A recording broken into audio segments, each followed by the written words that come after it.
There was a Sunday morning in the summer of 1974 on a small lake in Wisconsin when a father reached down, pulled the starter cord on a phantom black six-cylinder Mercury outboard, and watched his 8-year-old son flinch at the sound. The boat lifted out of the water like it had been waiting all winter. The boy never forgot that sound. 40 years later, he is still chasing it, still trying to find the same outboard his dad ran, the same kind of morning. The company that built that outboard is still around, but the man who built it has been buried twice. Before we dive in, hit subscribe and drop a comment letting us know where you're watching from. This is the full story, not the corporate version, the human one. This is not a story about a company that vanished.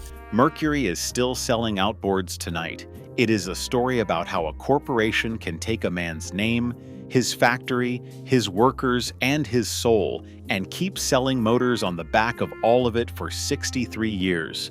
To understand what was lost, you have to start with a young draftsman in Milwaukee in 1927. His name was Carl Kiekhaefer. He was 21 years old, 3 months into his first real job in the outboard industry, and he was arguing with his bosses every single day at Evinrude. He argued about crankshafts. He argued about design tolerances. He argued about engines he believed were being built badly. After 3 months of it, Evinrude fired him. The company records gave the official reason as frequent, disquieting, and brazenly insubordinate arguments concerning design and product development. The young draftsman walked out of the Evinrude factory carrying nothing but his refusal to accept a flawed engine. Within 25 years, he would own the company that Evinrude could not beat. Within 50 years, the boating industry would hand him the trophy named after the man who fired him. And within 90 years, the company that fired him would no longer exist on American soil, while his company would be the last one standing. In 1939, Carl scraped together $25,000 and bought a bankrupt outboard factory in Cedarburg, Wisconsin. He was not planning to build outboards. He wanted to make magnetic cream separators for dairy farmers. But when he walked into his new factory, he found 4 defective Thor outboard motors sitting in a corner, returned by Montgomery Ward because they did not work. Most men would have scrapped them for the metal. Carl took them apart on his workbench and rebuilt them by hand. The motors were not designed badly, they were built badly. He fixed the crankshafts. He held every part to a tolerance no one had asked him to hold. He delivered them back to Montgomery Ward, and Montgomery Ward sent him an order for more. That is how Mercury Marine started. Not in a boardroom, not with a business plan, with one stubborn man who could not walk past a broken engine without wanting to fix it. By 1946, Carl needed a real factory. He found a 38-acre dairy farm in Fond du Lac, Wisconsin, for the price of a small bungalow. $25,000 bought the whole property, 4 grain silos, 38 acres of land, and a barn so big it stood 5 stories tall and stretched 300 feet long. Cows had lived in it the year before. By the end of the next year, Carl had converted that barn into an assembly line that would put more outboard motors on American water than any factory in the world. That is where America's outboard empire was born, not in a glass headquarters, in a dairy barn at the southern tip of Lake Winnebago, where the smell of fiberglass and gasoline replaced the smell of hay. Carl had one principle that he held for the rest of his life: build the motor so it outperforms its own rating, and let the water prove it. A Mercury rated at 25 horsepower would actually produce closer to 40. The customer would not know until the first time he pushed the throttle. Then he would know forever. Carl was not selling specifications. He was selling a quiet promise that the man who bought his motor was going to win every Sunday morning on his lake, whether there was a race or not. That promise is what built Mercury. It built it in living rooms where a man decided he could finally afford to take his kids Fishing. It built it on docks, where a teenager learned to start his first outboard with one pull. It built it in the throats of fathers who could not afford much else, but who could afford to give their son a Saturday morning at speed. In 1957, a young MIT-trained engineer named Charles Strang did something while Carl was distracted by stock car racing. He took two four-cylinder Mercury engines, cut them in half, welded them together with an extended crankshaft, and bolted on a Mercury cowling so tall that it looked like a skyscraper rising off the back of a runabout. They called it the Tower of Power. It was the first six-cylinder outboard motor the world had ever seen. Charles Strang's mother suggested painting it black so it would look smaller on the transom. From that day forward, every Mercury wore phantom black. That black outboard ran from 1957 to 1988, 31 years in production. There are men watching this right now who remember the sound of one of those engines opening up on a Wisconsin lake in 1972 with their father at the wheel. The motor is still on the back of a boat somewhere tonight. The father is not. While Charles Strang was quietly building the future of outboards, Carl was building the future of motorsport. In 1955 and 1956, he spent more than $1 million of his own money sponsoring stock cars in NASCAR. His team won 52 races in 2 seasons, 16 of them in a row. Fans got so tired of seeing Mercury win that they started throwing bottles onto the track. NASCAR kept changing the rules to slow him down. In 1957, Carl walked away from the sport in a rage and never went back. He had proved his point. A man who builds the best engine wins, even when the world hates him for it. He took that pride back to Florida and built the most secretive testing site in the marine industry. Lake X, 14,000 acres of central Florida swamp, guarded by armed men at a single gatehouse, surrounded by 10,000 acres of forest. The only security he needed past that gate was the alligators and the water moccasins. Every Mercury engine that went into a customer's hands first went through Lake X, where Carl made his engineers run them until they broke. In September of 1957, he put 2 Mercury Mark 75 outboards on the back of 2 5-passenger runabouts and ordered them around the lake non-stop, day and night, for 34 days. They refueled while they were still moving. Drivers hopped from one boat to another at 30 miles an hour. When they finally pulled in, the boats had covered 25,003 miles, the same distance as a full trip around the Earth. The engines were torn down at the end. They were still within factory specifications. That is the man Mercury used to be.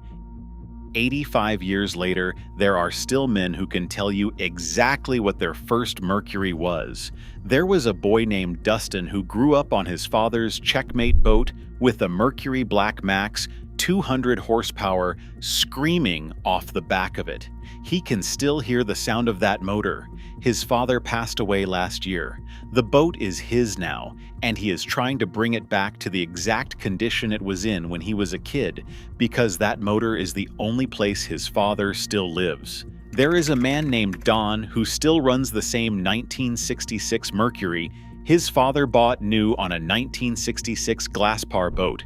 He has used that boat every year since 1995.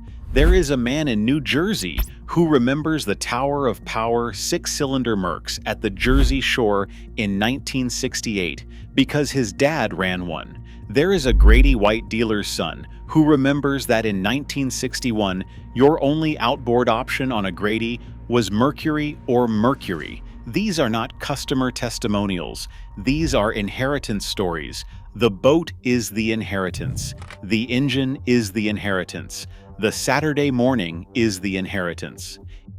In September of 1961, Carl Kiekhaefer sold his company to a Chicago corporation called Brunswick for approximately $34 million. He stayed on as president, but he was no longer running his company. He was now answering to executives in a glass tower 300 miles away. men who had never built an engine in their lives, but who knew exactly how to read a quarterly profit statement.